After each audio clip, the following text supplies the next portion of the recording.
Explore Kapatisi TV. Together we achieve, together we can fly, reaching for the sky. ICFA University, Meghalaya. Usembut menteri rangba kejala ubah kami ia kata PWD roads ubah persatuan tensong haka arpna terik unatung aja punrio ula Pyntip baka National Highway and Infrastructure Development Corporation Limited kala Shna ke software haka Surok bela Dkut Harum Laitlyngkot dangshan haka jing kram bagilap thai kubor ubah tensong ula pensyairu ubah ka jing Shna ke Surok Shlong dauki kadai ke bala pet hi da Ministry of Road Transport and Highway rengkat ka jing trelang baka National Highway and Infrastructure Development Corporation Limited kat ba ka sarkar Mikhalaya ka yarap ban petlem ladami kino kijing haka jing Shna ya kani ke Surok. Hey, but she also out and Delegally, number one data mangi bukatenda. That's what I'm saying. Yakiti issue ba manobe engage ki yaki company ni kai kata it is not the state government. So ba kali na ka NHS lami na ka Ministry of Road Transport. Kabagi lo concern mangi kolong bay kuan tray way ru.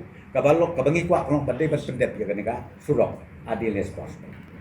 So when it comes to safety, like about the roads, so we have seen a lot of road accidents that has been happening in past few weeks. So is there any like changes that will be commented by the state police or like? Well, what happened is again, instruction has been given from the government, from Home Department, also to the district administration, both the DC and SP, that they need to at least take extra efforts to make sure that the recklessness happening every day or every week or every month should not happen. So it's again day-to-day functioning of the concerned district administration, and I'm very sure with the extra efforts put in by the district administration, we'll be able to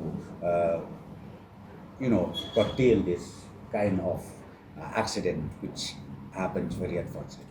Kanong ba bernihan kadon ha uput usam ha pedeng ka Assam bat Meghalaya kawe katham artli ki jala ha ka benta jong ka Assam dan kumba ar phautli ki karkhana red category bat ka Central Pollution Control Board kalapin banaya ka te ka than kum ka jaka ka belong critically pollutant hang ta kadon ka air quality monitor ka balapin pau ya ka khubor bala pau perthai ha ka benta jong ka Meghalaya pan dan tang santli ki karkhana red category ka jo ka le air ka baya bentalang hinrai ka jingmi jabo ka ya pher de na kata ka daw kini artli ki jala menta kis dang pen khre banthau ya ka joint action plan